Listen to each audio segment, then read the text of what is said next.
10 000 $ par mois, mais vous ne savez pas quelle voie emprunter.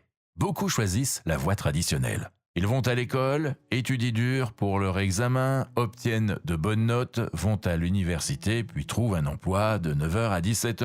Désolé de vous faire perdre la tête, mais la personne moyenne gagne 63 795 $ par an selon les dernières données de l'administration de la sécurité sociale.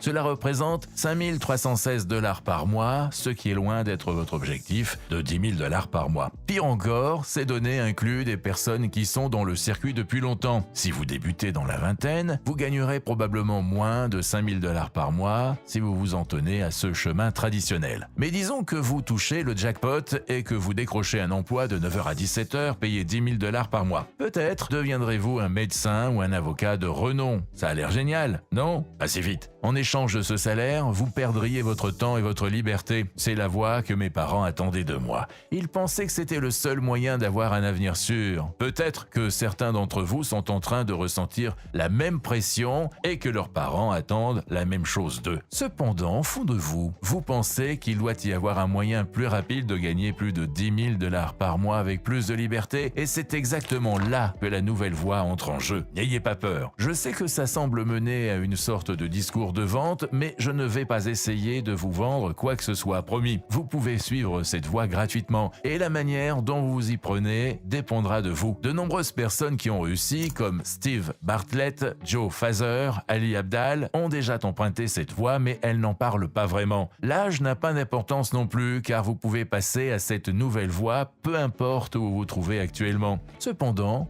plus vous attendez, plus il est difficile de faire le grand saut. Pourquoi? En continuant à suivre le chemin habituel, les choses de la vie s'accumulent, comme un prêt hypothécaire, un partenaire, des enfants, tout le tralala. Ne vous méprenez pas. Vous pouvez toujours changer de vitesse à tout moment, mais c'est beaucoup plus facile si vous le faites le plus tôt possible. J'ai quitté l'école sans argent ni qualification, ce qui m'a obligé à suivre cette voie très tôt, et je crois que c'est l'une des principales raisons pour lesquelles je suis devenu millionnaire à la vingtaine et que j'ai pu accumuler cette richesse. Soyez convaincus que cette nouvelle voie pour gagner plus de 10 000 $ par mois vaut au moins la peine d'être découverte. Permettez-moi donc de vous présenter les 3 étapes de ce processus. La première étape consiste à consommer. Croyez-le ou non, vous ne savez pas tout. Si vous pensez que c'est le cas, c'est que vous vous faites des illusions et que vous êtes arrogant. Quelle est donc la solution? C'est simple, consommez de l'information. Pensez-y de cette façon. C'est comme la collecte de ressources dans Minecraft. Vous avez besoin des bons matériaux pour construire, survivre et finalement conquérir. Cependant, le système éducatif ne vous a jamais vraiment appris à trouver des informations qui valent la peine d'être consommées. Ce n'est pas aussi simple que de lire un manuel ennuyeux ou de faire une recherche sur Google. Voici quelques conseils. Avant même de prendre votre ordinateur portable, vous devez identifier ce que vous voulez apprendre. Ça doit être une sorte de compétence à haut niveau. Parmi les exemples qui me viennent à l'esprit, citons le montage vidéo, la vente de billets d'entrée, la conception de sites web, le codage, la conception graphique et la rédaction. Honnêtement, il y en a tellement.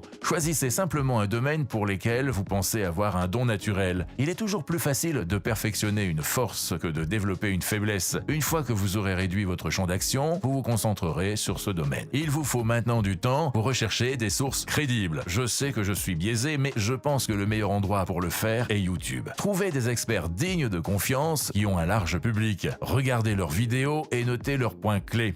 Vous devez extraire les informations clés et non recopier l'histoire de leur vie. Demandez-vous quel est le point de vue de cette personne et quelles leçons se cachent derrière son histoire ou son expérience. Une fois fait et que vos notes semblent solides, commencez à regarder les types de personnes qui regardent et s'engagent avec ce contenu. Si vous remarquez qu'elles disposent d'une communauté solide, n'hésitez pas à y participer. J'irai même jusqu'à aller sur Reddit et Discord. Vous pouvez aussi entrer en contact avec des personnes passionnées par le même créneau que vous. Engagez-vous avec eux, posez-leur des questions et apprenez de leur expérience. Je vous garantis qu'en rejoignant ce type de groupe, vous aurez un bon aperçu des problèmes réels auxquels les gens sont confrontés, ce qui est bien plus précieux que de regarder uniquement les vidéos des créateurs. C'est une chose d'apprendre des meilleurs créateurs en ligne, mais lorsque vous vous plongez dans ces communautés, vous êtes aux premières loges pour voir ce qui se passe vraiment, ce qui vous donne accès à des connaissances inestimables. Croyez-moi, ça vous sera très utile par la suite.